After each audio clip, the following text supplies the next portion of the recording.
la place des femmes dans le numérique. Est-ce que vous vous sentez réellement en minorité dans ce domaine? Oui, complètement. On a fait plusieurs... Je fais partie de l'association des Duchesses. Donc c'est une association qui essaie de regrouper les femmes dans le développement principalement. Et on s'est rendu compte que après l'école primaire, beaucoup de filles arrêtaient de s'intéresser à tout ce qui était les sciences et la technologie. Alors qu'avant, il n'y avait pas vraiment de différence entre garçons et filles. Et on se rend compte qu'au moment de la puberté, c'est là où ça commence à descendre. Donc il faut qu'on arrive à comprendre déjà pourquoi. Et ensuite à essayer d'amener les filles à s'intéresser à ça, parce que c'est pas plus masculin que féminin, c'est vraiment... C'est l'avantage d'un domaine où c'est vraiment pour tout le monde. Est-ce qu'on a quelques pistes sur les explications justement de cette désaffection des filles pour les sciences? Alors déjà, on a eu des phrases comme moi je programme pas ma calculatrice, donc pourquoi je ferais de l'informatique? Donc on essaie d'arriver par d'autres biais en présentant tout ce qui est plus au niveau du graphisme, du design, en leur présentant ça c'est aussi de l'informatique qui est derrière. Ensuite, il y a certaines qui sont plus intéressées par les sciences. Donc là, on leur montre qu'il y a aussi toute l'analyse des données, toutes ces informations-là. Parce que souvent, au collège, les filles sont aussi bonnes que les garçons en mathématiques. Donc, il n'y a pas de raison.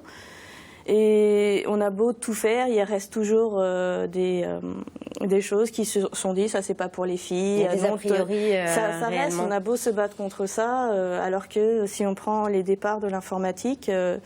Si on prend les premiers traitements, c'était des femmes. Si on prend le premier programme informatique a été fait par une femme, c'était Ada Lovelace. Et on ne le sait pas assez. Donc c'est vrai que le premier programme informatique, c'était une femme qui l'a fait, Ada Lovelace.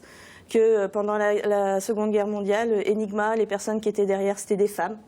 Donc voilà, mais après, c'était de la saisie. Donc il y a eu plus...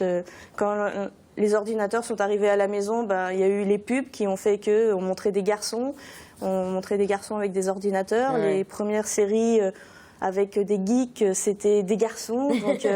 Donc voilà, mais maintenant on voit aussi que dans les séries, ça commence aussi à changer. C'est des filles qui sont geeks, c'est des filles qui sont hackers.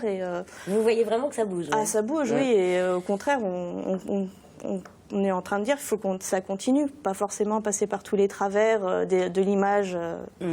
Dans le film Code, Debugging the Gender Gap, pardonnez mon accent, que vous diffusez lors de votre ciné-débat, on découvre la proportion de femmes dans les grandes sociétés numériques.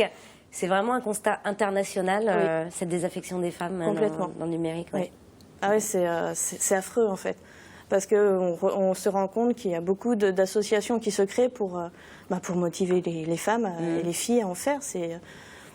On ne comprend pas pourquoi il y a une désaffection pour ça, alors que les formations sont ouvertes. Elles sont ouvertes à tout le monde.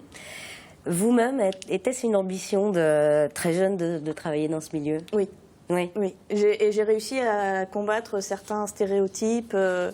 J'ai été en lycée technique où c'était une minorité, les femmes étaient en minorité, où on nous faisait bien sentir que c'était pas notre place, que on n'était pas forcément soutenus dans nos choix.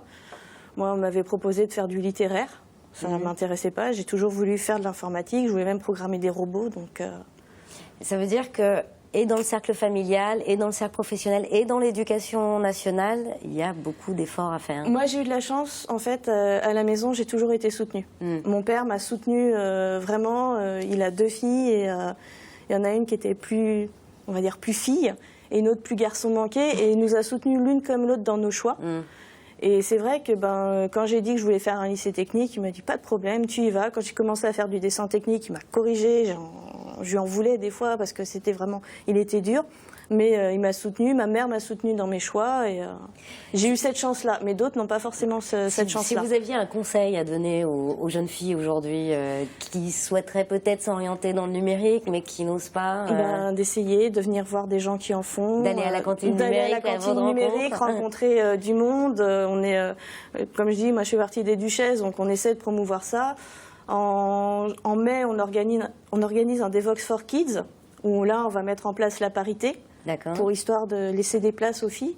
pour qu'elles viennent et de leur montrer ce que c'est pas que des choses pour les boutonneux qui aiment jouer aux jeux vidéo. Voilà, il y a beaucoup de choses à faire. Tous les garçons ne sont pas des boutonneux. Non, mais qui bon, jouent aux jeux vidéo. voilà, le problème, c'est que le stéréotype il est dans les deux sens, en fait. C'est pour les garçons asociaux. Et c'est pas pour les filles. Donc c'est vrai que pour ceux qui ne sont pas non plus des garçons asociaux boutonneux, ben des fois ils s'y retrouvent pas non plus. Donc